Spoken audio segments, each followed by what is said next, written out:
제24차 원내대책회의를 시작하겠습니다. 박찬대 원내대표의 발언 있겠습니다.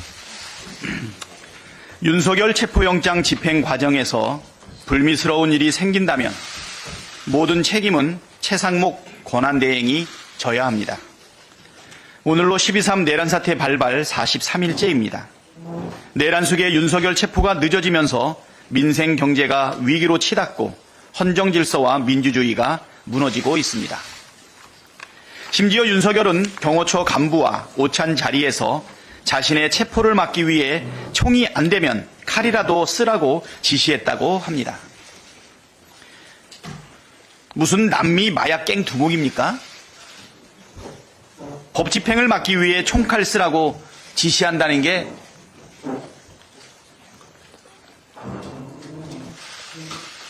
이 와중에 최상목 권한대행은 여전히 뒷짐지고 딴청을 피우고 있습니다.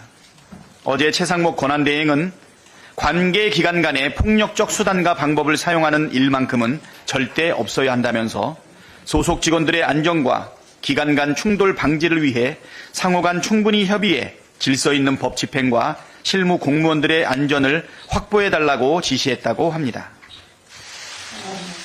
참으로 황당하고 무책임한 지시 아닙니까? 법원이 발부한 체포영장 집행을 가로막는 것은 명확한 불법입니다. 불법을 저지르는 경호처에 대해 법 집행에 적극 협조하라고 지시하면 될 걸 왜 국가 기관 간 충돌로 문제를 몰아가면서 물타기를 하는 겁니까? 최상목 대행의 지시는 경호처의 불법한 행위를 조장하고 방임하는 것입니다.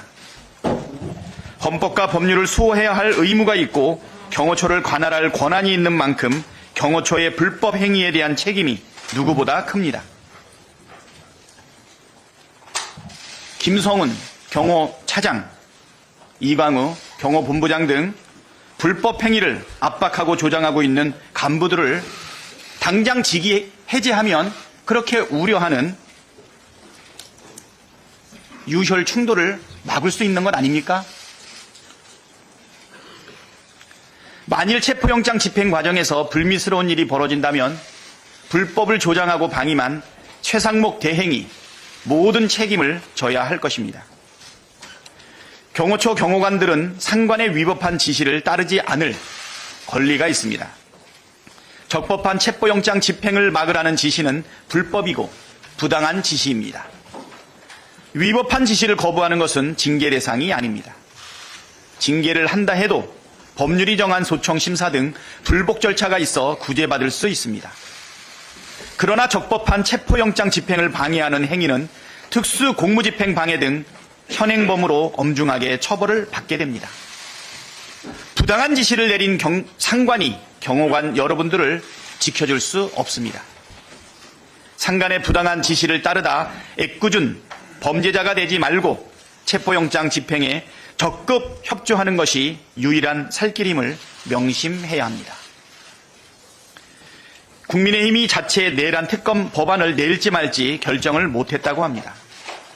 어제 오후 의원총회에서 특검을 반대하는 목소리를 넘어 비상계엄이 왜 잘못됐느냐고 항변하는 목소리도 다수 나왔다고 합니다. 온 국민이 보는 앞에서 사람을 칼로 찔러놓고 6초만 찔렀으니 범죄가 아니다.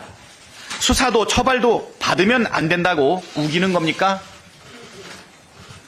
내란 선동죄 수사를 반대하는 것은 거꾸로 자신들이 내란 선동을 했다는 사실을 인정하는 것 아닙니까?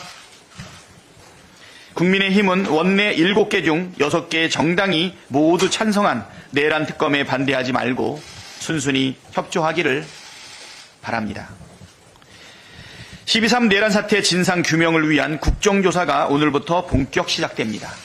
오늘은 국방부와 방첩사, 정보사, 특전사 등 내란 속의 윤석열의 지휘 아래 12.3 내란 사태를 사전에 모의하고 실행에 옮긴 군을 대상으로 기간보고를 받습니다. 내일은 대통령 비서실과 경호처, 경찰청 등 내란과 직간접적으로 관련된 기관을 추궁할 예정입니다.